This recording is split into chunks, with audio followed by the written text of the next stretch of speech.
Hugh Jackman अगले 10 सालों तक वुल्वरीन के रोल में नजर आने वाले हैं। इसके अलावा फैंटास्टिक फोर के कॉस्मिक एडवेंचर्स एंड टिमोथी चैलमेट के एक पॉसिबल मार्वल डेब्यू के बारे में हम इस वीडियो में ब्रीफली बात करेंगे, इसलिए एंड तक बने रहना क्योंकि this is going to be very interesting. Rosie, I love this boy. और हाँ, प्लीज़ सब्सक्राइब कर लो यार, क्योंकि इससे ही मिलेंगे आपको ऐसी ही लेटेस्ट अपडेट्स। मेरा नाम है मिस्ट्री और आप देख रहे हैं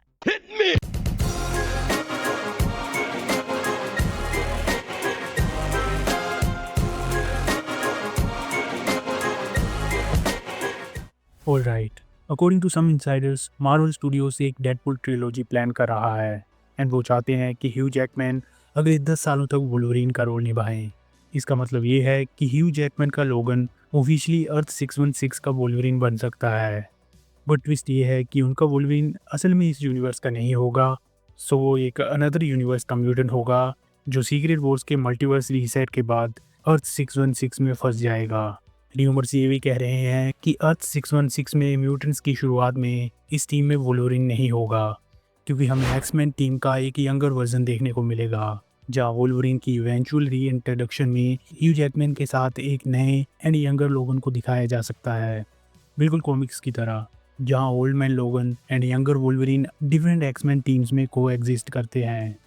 बट फिर भी फैंस के मन में यही सवाल आ रहा है कि एमसीयू में 2 वुल्वरीन्स रखना ज़्यादा तो नहीं हो जाएगा? बट डू यू थिंक, क्या ह्यू जैकमैन को अगले 10 सालों तक वुल्वरीन बने रहना चाहिए या मार्वल को एक फ्रेश टेक लेके किसी नए एक्टर को इस रोल को देना चाहिए?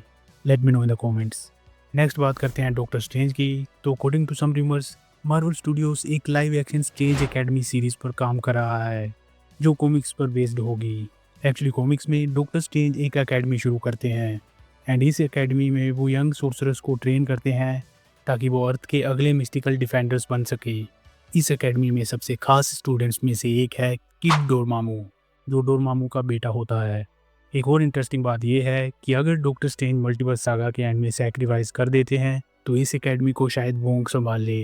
According to some insiders, Secret Wars की फाइनल बैटल में डॉक्टर डूम को हराने के लिए डॉक्टर स्ट्रेंज का एक बड़ा रोल हो सकता है, लेकिन इस लड़ाई के कॉन्सिक्वेंसेस शायद बड़े हो सकते हैं। May be doctor strange multiverse में कहीं खो जाएं या उनकी वापसी दोबारा ना हो। हम जानते ही हैं कि मार्वल पहले भी सैक्रिफाइस ट्रोप का इस्तेमाल कर चुका है। फॉर एग्जांपल, हमने वट में देखा ही था कि डॉक्टर स्ट्रेंज ने अपने यूनिवर्स के लिए अपनी लाइफ तो दे दी थी, लेकिन वो एक और यूनिवर्स का हिस्सा बनकर इवेंचुअली वापस भी आ गए थे। सो क्या पता एमसीयू में कुछ ऐसा भी हो जाए।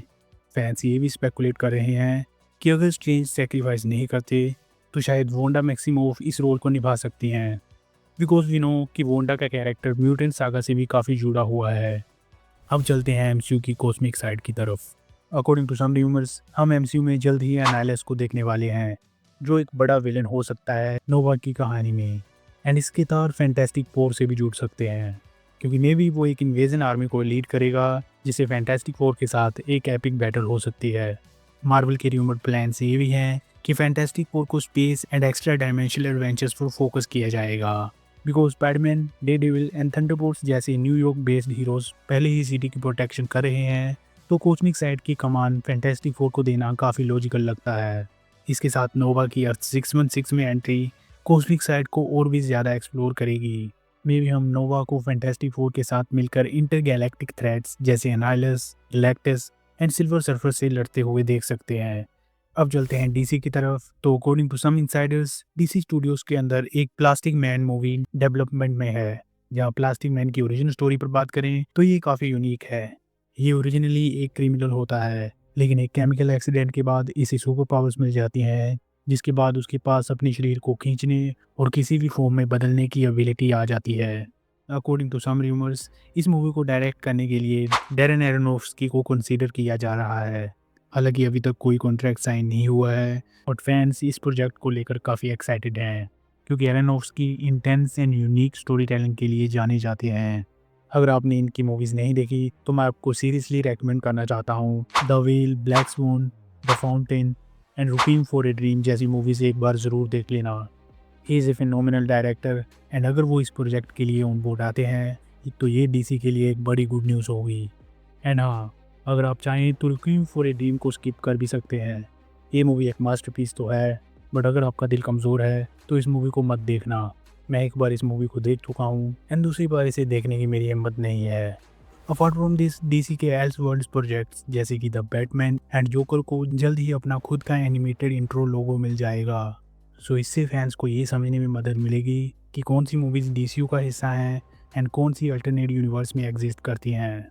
अब फिर से मार्वल पर आएँ तो हम जानते ही हैं कि डॉक्टर डूम मल्टीवर्स सागा की फाइनल बैटल में एक मैसिव रोल निभाएगा। हालांकि कुछ फैंस इस बात को लेकर वरीड हैं कि डूम बार बार अपना मास्क उतार सकता है, कि वी नो कि आरडीजे जैसे हाई प्रोफाइल एक्टर को ऑडियंस देखना ही चाहेगी। लेकिन शायद मार्वल बैलेंस बनाए रखेगा। डॉक्टर डूम की मोमेंट्स में मास्क के साथ दिखाया जाएगा। सीक्रेट वॉर्स एक मैसिव क्रॉसओवर इवेंट बनने वाला है because according to some insiders Wolverine, Deadpool and multiversal mutants ये सब मिलकर डूम के खिलाफ बैटल में बड़ा रोल निभाएंगे। मल्टीवर्स रीसेट होने के बाद एक्समैन और फैंटास्टिक फोर पूरी तरह से अर्थ 616 में इंटीग्रेट हो जाएंगे, जिससे फ्यूचर सागास का रास्ता खुल जाएगा। मल्टीवर्स सागा के ख़त्म होने के बाद एमसीयू का अगला बड़ा फोकस म्यूटेंट्स पर होगा। र्यूमर्स के अकॉर्डिंग एक्समैन मूवी में मेन विलन मिस्टर सिनिस्टर हो सकता है, बट कई फैंस अभी भी सोच रहे हैं कि अपोक्लिप्स म्यूटेंट सागा के लिए एक परफेक्ट विलन बन सकता है। अकॉर्डिंग टू कॉमिक्स अपोक्लिप्स का सूट सेलेस्टियल टेक्नोलॉजी से बना होता है, जो इसे मार्वल की कॉस्मिक साइड से डायरेक्टली कनेक्ट कर सकता है। वैसे भी एमसीयू में इटर्नल्स के जरिए सेलेस्टियल्स ऑलरेडी इंट्रोड्यूस हो चुके हैं, सो ये कनेक्शन एमसीयू में आसानी से काम कर सकता है। आगे बात करें गुड न्यूज़ की, तो captain America brave new world के प्री सेल नंबर्स काफ़ी सॉलिड हैं, जहां यूएस में ओपनिंग डे पर ये मूवी 11 मिलियन से ज़्यादा कमा सकती है, जो इटर्नल्स एंड यहाँ तक कि द विंटर सोल्जर की ओपनिंग डे अर्निंग से भी ज़्यादा है। सो कैप फैंस के लिए एक बड़ी विन है। अब बात करते हैं एक कास्टिंग न्यूज़ की। ये कास्टिंग है मार्वल स्टूडियोज़ में टिमोथी शैलमे की। भले ही लियोनार्डो डिकैप्रियो ने उन्हें सुपर हीरो मूवीज़ से दूर रहने की सलाह दी थी, लेकिन टिमोथी का कहना है कि द डार्क नाइट ने उन्हें एक्टर बनने के लिए इंस्पायर किया। उन्होंने कहा कि अगर रोल सही फील होता है तो वो सुपर हीरो मूवीज़ का हिस्सा बन सकते हैं। सो इससे इंटरनेट पे फैंस ने उन्हें तुरंत हैरी ओसबोर्न के रोल के लिए फ़ैन कास्ट करना शुरू कर दिया। एंड ऑनेस्टली ये काफ़ी सेंस बनाता है, क्योंकि अब Peter Parker Empire State University में है एंड सीक्रेट वॉर्स डायमेंशंस को मर्ज करने की तैयारी में है। ऐसे में ओसबोर्न फैमिली एमसीयू में इजीली फिट हो सकती है। Timothy as Harry Osborn Spider-Man की दुनिया में एक अच्छा एडिशन हो सकते हैं। इसके अलावा टिमोथी शैलमे को Kid Loki, Scarlet Spider, Gambit and Frankie Richards जैसे कैरेक्टर के लिए भी फैन कास्ट किया जा रहा है। What do you think? अगर टिमोथी शैलमे एमसीयू में आते हैं तो उन्हें कौन सा रोल प्ले करना चाहिए? Let me know in the comments. So that's it. जाते जाते वीडियो को लाइक कर दो एंड अकेले अकेले मज़े लेना काफ़ी गलत बात है, इसलिए इस वीडियो को अपने दोस्तों को भी शेयर करो। Blake Lively and Justin Baldoni ने एक दूसरे पर जो इल्ज़ाम लगाए हैं, इस पूरे ड्रामा पे मैंने इस वीडियो में ब्रीफली बात की है, जो यहाँ पे शो हो रही होगी, तो इसे भी एक बार ज़रूर चेक कर लेना। एंड ऐसे ही movie updates and superhero news के लिए please make sure to subscribe my channel. मैं मिलता हूँ आपसे एक नई वीडियो में।